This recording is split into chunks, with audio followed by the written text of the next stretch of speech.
by now, and if you're not, you won't be very shocked. I'm a great fan of comedy. One interesting thing that comes when you listen to older comedy albums, whether they be on CD or old comedy records, you get kind of a window into the time when that comedian was working their set. It's really fascinating. It's almost like a historical time freeze. You can see what was on people's minds at the time, what was topical. And it's very interesting if you listen to stuff from guys that were working during what we would call the Cold War period, which kind of ends right around the time I come into the world. You can get an idea of what was going on, what the buzz was at the time. Even if I listen to stuff from my own childhood, it brings back memories and it addresses things that you don't really notice when you're a little kid. Different thing, I grew up around a lot of 80-year-olds who would be watching the news and talking about things. And so you catch snippets, you catch words and names that you heard people talking about as a kid, and businesses and countries, and you see, okay, that's what was going on at the time. And it seems there were numerous instances in my lifetime of financial scandals in our fair land. Cases of fraud or embezzlement on a very, very high level. Powerful people in companies like Tyco, Adelphia, and Enron. That was the early stuff in the early 2000s. These people siphoning off money that wasn't theirs to use for their own enjoyment. As I grew up and began to witness these things myself and got to understand what they were, because that certainly didn't die off in the early 2000s, I began to see how bad these incidents were. That when the dust settled, there were a lot of people who had lost everything. Bilked out of their savings, their retirement money completely gone. Financially ruined. And you realize the damage that had been done. Greed is a special kind of evil. It is truly amazing the way greed can affect people. It's almost like a parasite or a cancerous growth, causing mutation and destruction, warping its host. It's a transformative power of its own. But unlike the way of Christ, unlike the Holy Spirit, greed will not turn you into a beautiful new creation. Although greed will turn you into something different, into someone else. Someone else nobody wants to be around.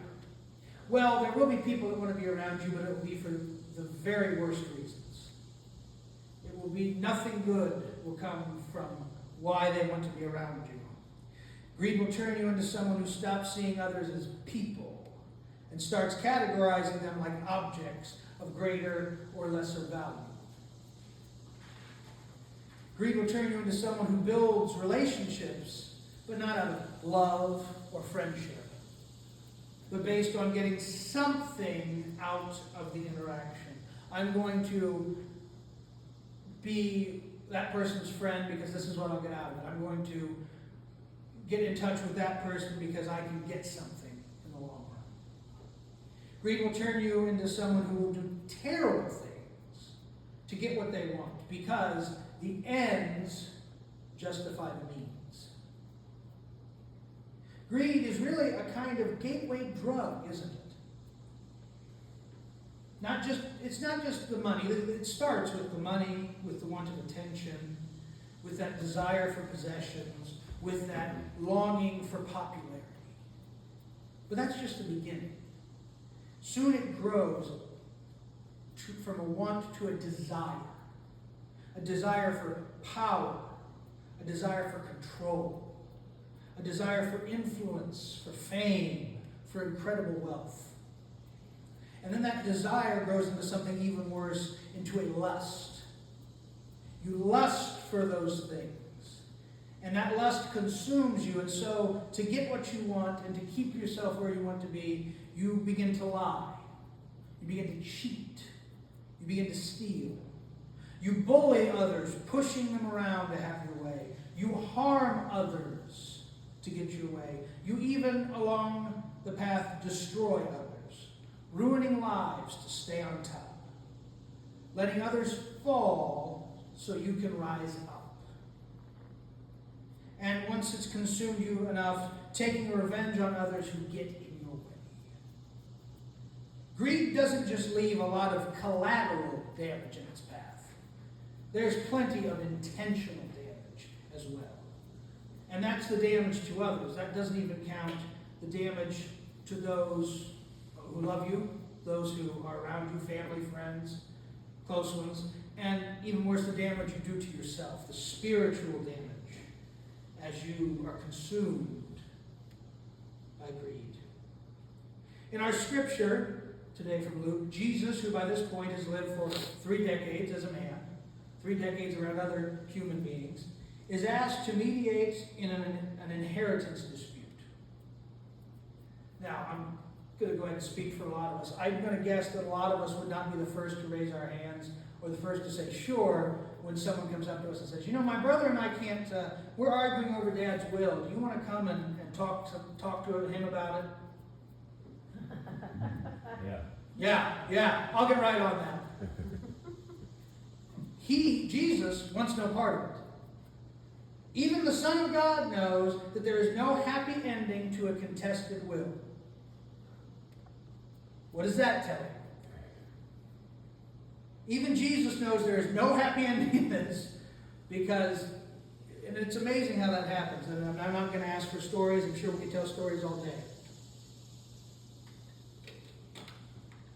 There's an ugly glass vase that has sat on Mom's hearth for 40 years. And all the kids stood there and made fun their entire lives of how ugly that vase was, of how it looked like it got hit by a car. And then Mom passes and Mom leaves the vase to daughter. And son can't get over it. 2 weeks before Mom passed, that thing looks like 10 miles of bad road. Mom passed. How come you get Mom's vase? That was Mom's vase. You said you hated it, but it was Mom's vase. That was Uncle Ted's pipe. You don't smoke, but that was Uncle Ted's pipe.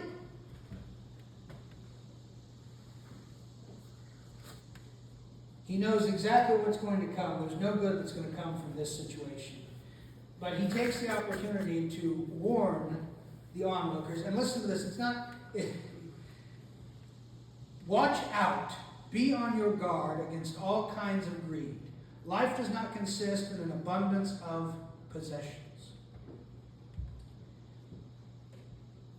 He's warning them of the danger that comes from this kind of situation. And he tells his wonderful parable. And this parable, which you just heard, just really goes against it. It puts that earthly wisdom to shame. It puts these earthly ideas of what is going to bring your life meaning to shame. It knocks them right down. Because, the rich fool is sitting there. The most important goal in life is to accumulate enough to live in luxury with minimum effort. It's that age-old idea, he who has the most things before the end wins. He who has the most toys wins. He who has the most stuff before he kicks it wins. The rich man has all these things. He's so happy. He's not going to have to work for ages. He's got everything he needs. And then in the story, God comes and, well, you're dead, so you didn't win.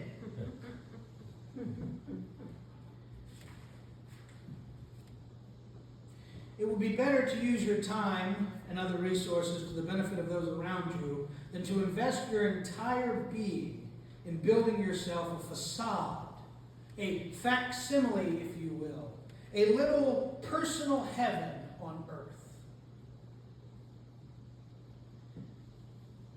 As Matthew's gospel reminds us, and I think it pairs very well with this reading of Luke, do not store up for yourselves treasures on earth, where moths and vermin destroy, and where thieves break in and steal.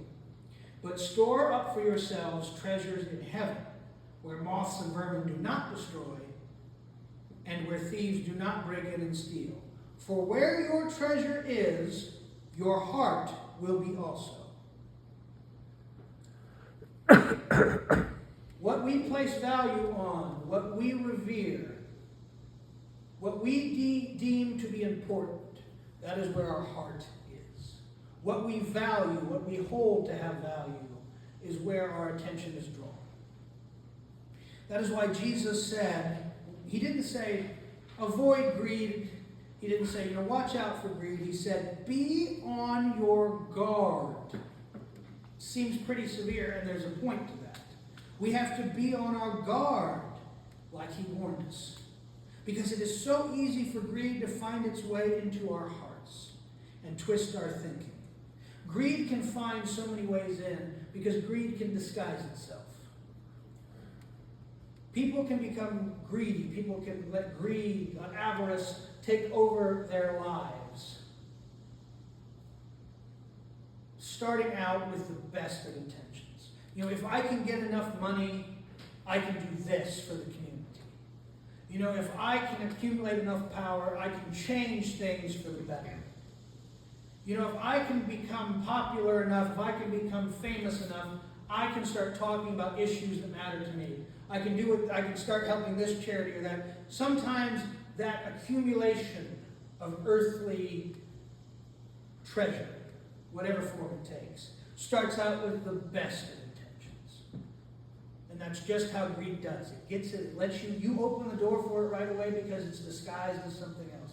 It worms its way in, and once it's there, it's very hard to get out.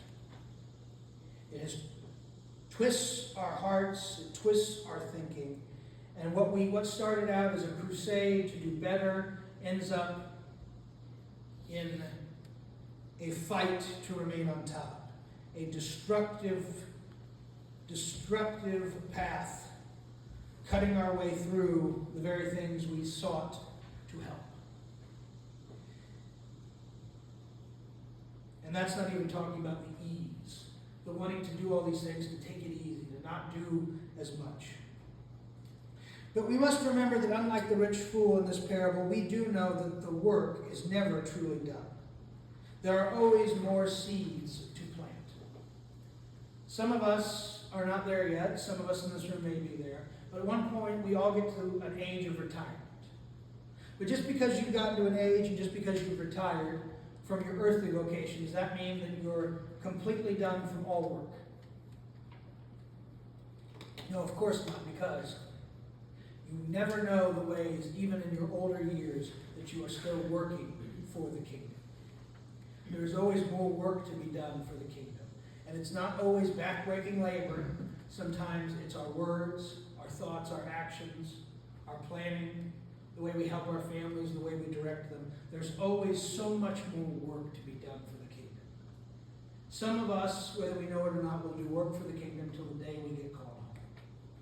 There is always more time to plant another seed. There is always more time while we're here to do that good work. We may get slowed down, but we are still working for Him all the time. That work never truly is done.